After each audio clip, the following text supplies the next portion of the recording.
বাংলাদেশে নিযুক্ত চীনা রাষ্ট্রদূত ইয়া ওয়েন বলেছেন, অন্তর্বর্তী সরকার একটি সুন্দর নির্বাচন করতে পারবে। চীনও সেটা চায় বলেও জানান তিনি। জাতীয় প্রেস ক্লাবের ডিক্যাপ টকে অংশ নিয়ে এসব কথা বলেন তিনি। ইয়া ওয়েন বলেন, বাংলাদেশের সব রাজনৈতিক দল চীন বাংলাদেশের গভীর সম্পর্ক চায়। এ ব্যাপারে দলগুলোর মধ্যে ঐক্যমত্য রয়েছে বলে মনে করেন তিনি। চীনা কোম্পানিগুলো যেন বাংলাদেশে আরও বিনিয়োগ করে সে ব্যাপারে তাদের উৎসাহিত করা হয়।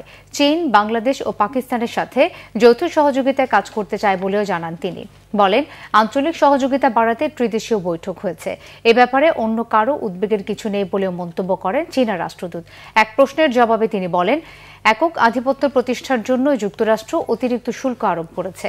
এটি বিশ্ব বাণিজ্য ও নীতির বিরোধী বলেও মনে করেন ইয়া ওয়েন।